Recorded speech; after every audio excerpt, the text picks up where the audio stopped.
Salam sepak bola, teman-teman netizen atau warganet yang saya hormati semuanya. Selamat bergabung kembali ke konten terbaru dari channel YouTube Triple B. Dan di konten terbaru hari ini, sesuai dengan permintaan dari teman-teman, saya ingin memberikan analisa atau review dari dua pertandingan Piala Presiden tahun 2026. Yang pertama adalah pertandingan dari grup A antara Persib Bandung versus DPMM FC yang berakhir untuk kemenangan Persib dengan skor tipis 1-0. Dan pertandingan kedua adalah dari grup B antara Persebaya Surabaya versus PSMS Medan yang berakhir untuk kemenangan Persebaya. Sama seperti Persib, yaitu dengan skor tipis 1-0. Dengan hasil akhir ini teman-teman, berarti baik Persib dan juga Persebaya dipastikan lolos dari fase grup. Dan nanti pada tanggal 4 Agustus akan bermain di babak semifinal. Meskipun untuk Persebaya kita belum tahu apakah Persebaya akan menjadi juara atau runner-up dari grup B, karena yang sementara ini berada di peringkat nomor 2 adalah Port FC yang telah mengoleksi 4 poin. Dan pertandingan terakhir dari grup B bagi Persebaya adalah berhadapan dengan Port FC. Tapi sudah dipastikan Persebaya akan lolos ke babak semifinal. Maka itu seperti yang saya katakan sebelumnya, bahwa baik Persib dan juga Persebaya adalah dua tim yang punya kedalaman skuad. Karena untuk satu posisi, sebetulnya mereka ada minimal 2 pemain yang bisa mengisi posisi tersebut. Bahkan di beberapa posisi, seperti di defensive line, bisa ada 3 pemain yang menempati satu posisi. Maka itu dua klub ini juga di 2 pertandingan awal di fase grup tidak kebobolan. Ya memang ada beberapa penyelamatan dilakukan oleh kiper dari masing-masing tim tersebut, tapi selain itu juga memang defensive line dari Persib dan juga Persebaya sangat baik ya. Tapi selain juga saya ingin memberikan analisa dari 2 pertandingan yang dari grup A dan juga grup B dari Piala Presiden, saya juga ingin memberikan sudut pandang saya tentang Federico Barba ya, mantan pemain dari Persib Bandung yang telah dipastikan akan bermain bagi Palermo, klub yang akan berkompetisi di Serie B. Dan sebelumnya kita tahu kiper timnas kita juga Emil Odero pernah membela Palermo. Dan Palermo itu musim lalu hampir promosi ya, mereka lolos ke playoff, tapi jika saya tidak salah kalah di semifinal ya. Saya lupa juga ya, tapi saya ingat kok mereka tuh salah satu klub yang di Serie B itu lolos ke playoff. Dan kabarnya yang saya dapat ya, saya nggak tahu nih ya benar atau enggak ya, teman-teman nanti bisa koreksi jika saya salah, bahwa Federico Barba itu dikontrak 1 tahun dengan opsi perpanjangan 1 tahun ya. Jadi kalau nanti Palermo itu promosi, ya bisa juga Barba tetap bertahan di Palermo. Tapi sebelum saya membahas tentang Barba ya, saya ingin membahas dulu dong 2 pertandingan yang berjalan menarik ya. Apalagi pertandingan antara Persebaya versus PSMS Medan yang kebetulan saya yang siaran kan semalam. Sebenarnya saya bisa saja membuat konten Persib sebelumnya, tapi saya gabungkan saja ya 2 match di satu konten. Jadi biar kontennya agak panjang dan teman-teman bisa mendengar analisa saya daripada saya bikin 1 match 1 konten. Lagi pula kan waktu saya sedikit ya. Bagi saya pertandingan di Piala Presiden berjalan menarik. Selain juga sebelumnya saya mengatakan para pemain tuh mainnya ngotot, tapi selain itu juga saya melihat sekilas ya, sudah ada ini skema kok dari masing-masing pelatih, sudah kelihatan banget kok mereka ingin tim mereka mainnya seperti apa. Tapi kan mereka juga harus memberikan menit bermain kepada hampir semua pemain yang berada di dalam skuad. Buat apa? Ya karena itulah pentingnya turnamen pramusim, untuk membentuk chemistry di antara para pemain. Apalagi kita tahu klub-klub di Indonesia tuh setiap musimnya banyak pemain baru kan. Jadi ya ini adalah kesempatan lah bagi masing-masing pelatih untuk memberikan jam terbang kepada para pemain baru tersebut. Dan pertandingan Persebaya versus PSMS ini termasuk salah satu duel klasik. Saya ingat banget, apalagi pada saat itu di era Perserikatan. Dulu itu teman-teman di era Perserikatan saya sering mendengar laporan pandangan mata itu di RRI itu, radio RRI. Saya sering dengar itu Perserikatan pada saat sudah masuk ke fase final ya, atau putaran final ya. Nah, saya sering dengar tuh laporan tentang pertandingan PSMS, Persebaya, Persija, Persib. Wah, menarik banget tuh. Saya lupa siapa tuh komentatornya. Jujur saya lupa, udah lama. Kan nggak salah kalau saya suka Liga Indonesia. Tapi sekarang lihat, kalau kita perhatikan algoritma di media sosial yang naik itu adalah tentang sepak bola Indonesia. Mulai dari timnas sampai Liga Indonesia. Apalagi kalau bicara tentang Persib dan juga tim-tim besar lainnya seperti Persebaya, Persija, itu naik algoritmanya karena fansnya besar, fansnya banyak, fanbase-nya itu besar. Jadi saya ingin menunggu apa yang akan dilakukan oleh Bernardo Tavares. Dan dari starting lineup, saya pikir gak ada salahnya jika Tavares memang melakukan rotasi. Karena ya itu pentingnya di Piala Presiden ini, seperti yang saya katakan sebelumnya. Tapi kelihatan banget dengan rotasi yang dilakukan, Persebaya sulit bermain kreatif dan gak ada pemain dari tengah yang bisa mendominasi permainan untuk merancang serangan. Jadi kesulitan juga bagi Persebaya untuk bermain counter attack alias transisi positif. Dari penjaga gawang kali ini Reza Arya, ada Koko Ari, ada Mota, ada Yuran Fernandes. Ini sudah pemain kunci bagi Persebaya untuk musim depan. Yusuf Mailaneng kali ini bermain di kiri, bukan Jefferson. Di kiri bukan juga di kanan Arif Catur. Ada Diki Pratama, Rahmat Irianto, Diki Kurniawan. Bagus nih Diki mainnya ya. Tapi dia kemudian ditarik keluar, mungkin cedera dia. Ramalu, bagus menurut saya. Ramadan Sananta, very physical, kuat fisiknya. Ada Miguel Pereira yang sekarang sudah tune in dari PSMS Medan. Banyak pemain mereka ya. Raihan Utama, ada Daniel Barrow, bagus juga nih pemain Wales ya. Pemain Wales pertama yang bermain di Indonesia tuh Adam Prisbeck tuh, kiper dari Persib. Kemudian ada juga Tavano, ada juga Irfan Johari, ada juga Manahati, ada Cahya, ada kita lihat Bintang, ada juga Angelo Meneses, Rizar, kemudian ada juga Samuel dan Natsir, mantan kiper dari Persib. Dari jalannya pertandingan kelihatan Persebaya nggak mau menyerang, maka itu para pemain PSMS dikasih kesempatan untuk menguasai bola lebih lama, tapi pressing dari Persebaya memang gak ada obatnya. Maka itu sulit bagi para pemain PSMS untuk menciptakan clean shot on target. Walaupun kemudian mereka dapatlah peluang tersebut dari Daniel Barrow tuh, cukup baik ya, shootingnya yang bisa di-save oleh Reza Arya. Ada satu lagi peluang kalau nggak salah Raihan nih, striker mereka tuh yang sundulan tapi nggak begitu kuat ya, yang bisa di-save oleh Reza. Tapi Persebaya untuk transisi juga agak berat karena pertahanan dari PSMS bagus nih, Bintang nih pemain bagus loh, saya suka banget loh, Bintang Arahim ini. Dan saya cek ternyata masih muda ini pemain, 22 tahun, oke loh ini mainnya loh.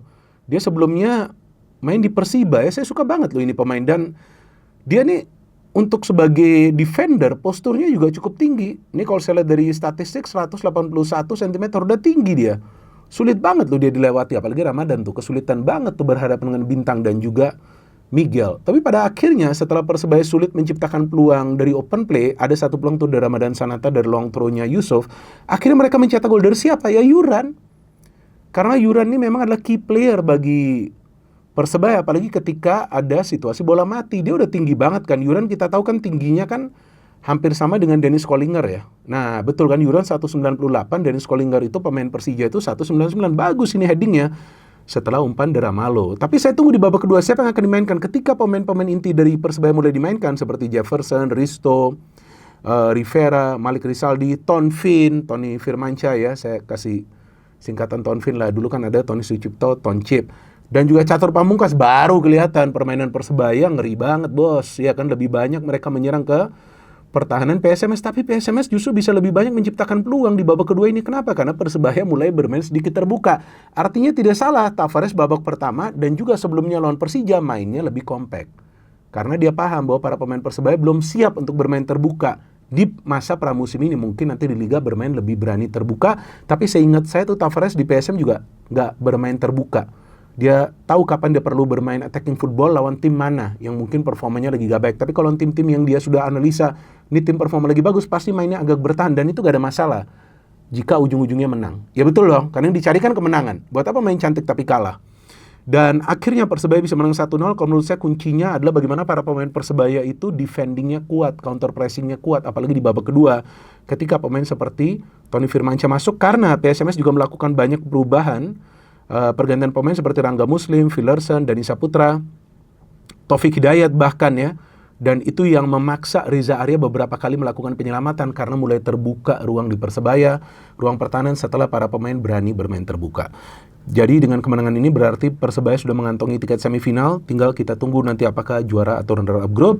Dan sekarang saya ingin membahas pertandingan kedua antara Persib versus DPMM. DPMM ini ya memang adalah klub asal Brunei, tapi mereka berkompetisi di Liga Malaysia. Artinya secara kekuatan ini juga bukan tim yang lemah. Dan tim yang memang sudah pasti akan memberikan perlawanan ke Persib. Dan saya pikir Coach Igor juga tidak salah ya melakukan rotasi yang besar-besaran ya. Bahkan banyak yang mengatakan bahwa ini adalah lapis ketiga dari Persib. Tapi kalau bagi saya Persib sih mau ada lapis ketiga, lapis keempat juga sama bagusnya sih kalau menurut saya. Tapi karena ini masih di masa pramusim, seperti yang tadi saya katakan tentang Persebaya, ya kalau permainannya belum rapi ya itu wajar. Karena para pemain kan sudah rehat cukup lama ya. Jadi tentu jika pelatih melakukan rotasi besar-besaran di starting lineup ya tentu akan mempengaruhi sistem permainan. Tapi menurut saya permainan masih oke. Meskipun DPMM itu bisa lebih banyak menciptakan peluang, karena ya para pemain Persib ini secara kekompakan belum terjalin dengan pemain-pemain yang diturunkan oleh Coach Igor untuk pertandingan kedua. Kita lihat dari starting lineup yang dipilih adalah Fitra melakukan 3 save, luar biasa kiper ini ya. Saya suka nih kiper muda, tapi kayaknya masih agak beresiko kalau dia bermain full ya, maka itu dia belum dikasih kesempatan untuk bermain secara reguler ya. Kemudian ada juga di sebelah kiri nih ya, Dion Marks main di kiri, bagus juga deh. Ada Hamra, ada juga Julio Cesar, ada Kakang. Kemudian di depan kita melihat ada Adrizki ini kan dipinjamkan ya musim lalu kan, betul kan, ke Persijap Jepara. Kemudian ada Deddy Kusnandar, what a player, masih bagus ini pemain. Kemudian ada Nazril kebanyakan ngolah bola, kebanyakan gocek, kebanyakan kehilangan bola ya, mungkin karena masih muda. Ada Ali Tanamal kali ini bermain di depan, lo ngeri ini. Ini Lamin Tanamal ini, bukan Ali Tanamal lagi, ini ngeri skillnya bos. Kemudian ada pemain muda yang baru dipromosikan ke tim senior, Raffi Rashid, masih berusia 17 tahun, oke, gak banyak mendapatkan kesempatan. Ramon Tangki, saya gak ngerti ya, Ramon kok lebih banyak fokus dalam pressing ya. Sulit banget dia mendapatkan peluang.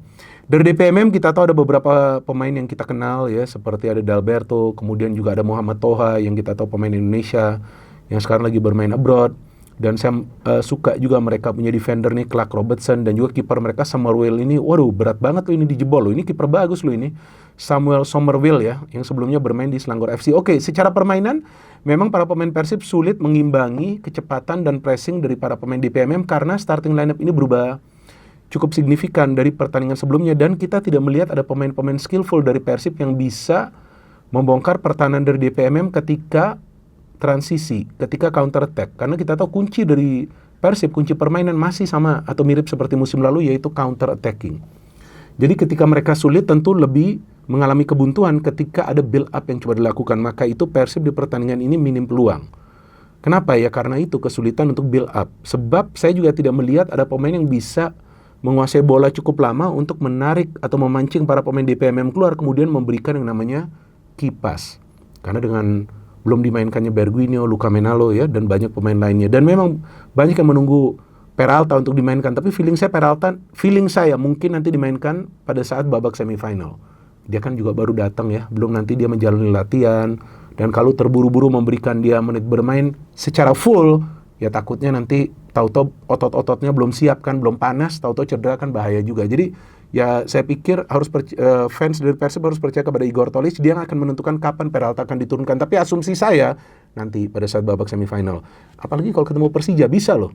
Kalau Persib juara grup, Persija runner up grup B.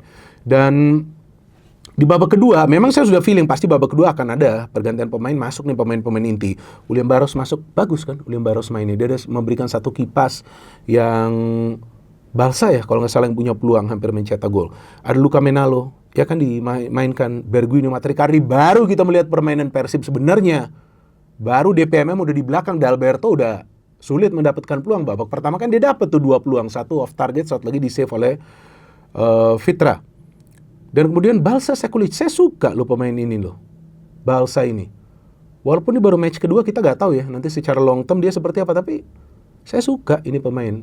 Nggak ngerti nih, tiba-tiba saya lihat cara dia bermain kok bagus ya ini pemainnya untuk proteksi bola, running off the ball, untuk cari ruang ya. Jadi pemain-pemain yang memang dikontrak Persib ini sebetulnya ya bagus, tapi long term kan yang dilihat ya, karena kompetisi itu kan maraton. Ada Malis ini udah pemain penting banget loh bagi Persib. Sejak dia masuk lebih banyak progressive passing, Persib bermain lebih berbahaya. Berguinho juga hampir mencetak gol. Sebelum akhirnya Luka Menalo dengan kepintarannya ya, kita tahu dia dorong bola ke kanan, kemudian dilanggar oleh pemain DPMM. Ini yang cukup kuat loh sebelumnya, Tommy nih. Ya kan, Tommy Mawat. Ini sebelumnya bagus loh, dia sulit dilewatin loh. Tapi ketika dikecoh oleh Luka, dia ada menggunakan tangannya untuk menjatuhkan Luka, dan Luka mengambil penalti, bisa di-save oleh Somerville. Karena memang bagus ini kiper, tapi dari rebound dia bisa mencetak gol dan membawa timnya meraih kemenangan. Apa yang bisa kita pelajari teman-teman dari pertandingan Persib ini, bahwa sebetulnya ketika Persib memberikan kesempatan kepada para pemain muda, mereka sebetulnya gak jelek. Mereka pemain-pemain yang bagus secara individu, tapi koneksinya belum terjalin. Karena kita tahu di kompetisi reguler juga jarang pemain-pemain ini mendapatkan kesempatan untuk membela Persib, fair aja, ya kan? Itu kan kenyataannya kan seperti itu. Seperti Adriski, ya kan dipinjamkan, kemudian bahkan Nazril, kalau nggak salah musim lalu dipinjamkan juga dia kan, kalau nggak salah kan? Coba, saya lupa tuh, kalau nggak salah ya, saya lupa juga. Di sini catatannya nggak ada. Kalau nggak salah dia juga dipinjamkan tuh musim lalu ke klub lain. Jadi ketika main di Persib lagi ya, dia akan sulit untuk menjalin koneksi. Tapi ketika pemain-pemain inti masuk, cakep permainannya, dan saya pikir Ali Tanamal akan menjadi pemain kunci dari Persib, very good player. Dan dengan kemenangan ini berarti Persib ya saya pikir udah juara grup lah ya. Lawannya Tampines Rover kan, kalau Tampines menang kayaknya Tampines gak bisa ambil alih grup kan. Kalau Arema menang, tapi saya gak tahu nih hitungannya head to head atau itu ya. Saya gak tahu head to head atau selisih gol. Kalau selisih gol juga saya pikir Arema sudah kebobolan 2, Persib belum kebobolan kan, jadi Persib akan masih plus. Dan pertandingan terakhir Arema FC itu lawan DPMM yang sebetulnya gak gampang juga ya. DPMM juga adalah tim yang kuat kan, karena Arema FC di pertandingan mereka sebelumnya menang lawan Tampines, dan saya feeling mungkin Persib nanti menang lagi lawan Tampines, tergantung pemain-pemain mana yang diturunkan.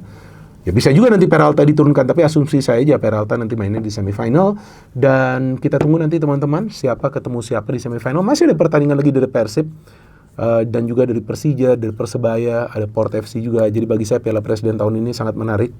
Ada skema-skema yang kita melihat berbeda dari masing-masing pelatih, dan kita tunggu nanti partai puncaknya juga ya tim mana ketemu tim mana. Tapi sekarang saya ingin membahas tentang Federico Barba, yang sebelumnya saya katakan jika dia pindah dari Persib di pertengahan musim lalu, maka saya gak yakin Persib akan bisa menjadi juara. Itu fair saya katakan, karena dia adalah key player di pertahanan Persib.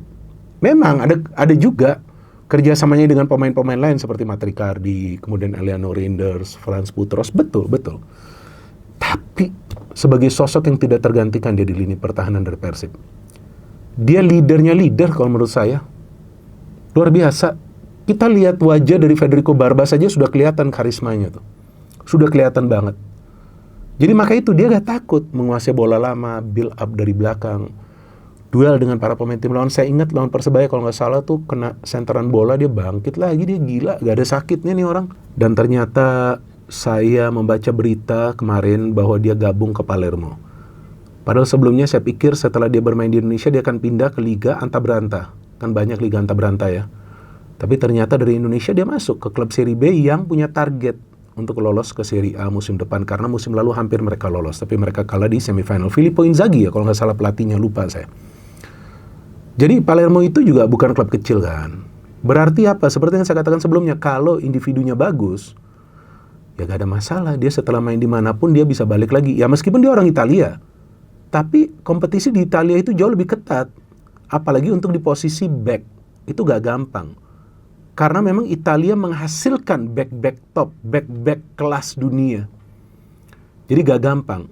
Bahkan ada yang menceritakan kepada saya, dia lama di Italia, dia bilang untuk menjadi pemain sepak bola, ya pemain Italia yang pilih untuk bermain sebagai defender dan kiper, itu mereka serius banget latihannya. Karena ya kompetisinya luar biasa, persaingannya luar biasa di dua posisi tersebut. Back artinya center back, full back. Center back dan full back loh. Itu kompetisinya gila di sana. Terus Indonesia kan di sini. Kok bisa dia dapat klub seperti Palermo yang punya target untuk lolos ke Serie A? Dan juga yang saya dapatkan berita dari kawan saya yang jurnalis di Inggris, yang saya pernah ceritakan kalau soal perpindahan pemain dari Eropa atau dari sini ke Eropa, saya nanya, kok bisa Barba di kontrak? Itu katanya, saya nggak tahu ini benar atau enggak, rekomendasi dari pelatihnya, dia mau Barba. Ya artinya kan yang dia lihat permainan dari Barba. Dan Barba juga di preskon mengatakan Persib adalah klub besar. Dia senang bermain di Persib. Dan dia mendapatkan pengalaman yang luar biasa. Artinya apa? Nama Indonesia kan naik. Betul kan teman-teman? Means seperti yang saya katakan juga tentang Lionel Messi. Lionel Messi main di MLS, tapi di Piala Dunia tetap top. Ya kenapa? Karena memang dia adalah pemain hebat gitu. Jadi kalau memang pemain bagus, ya dia mau main di Indonesia, dia mau main di Malaysia, kemudian dia mau main di Vietnam, terus dia mau main di Eropa lagi, gak akan ada bedanya. Karena dia punya itu kualitas di diri dia. Ya artinya sekarang dengan kita lihat banyak pemain bagus yang bermain di Indonesia, kan gak jelek juga ya liga kita ya. Ya tapi ya tetap sajalah ada yang mungkin berpikir berbeda, tapi itu adalah hak mereka. Gak perlu juga kita marah-marah ya, karena semua orang punya hak untuk menyampaikan sudut pandang mereka, tapi bagi orang yang waras, ya dia tentu akan paham Liga Indonesia kita gak jelek-jelek amat kok.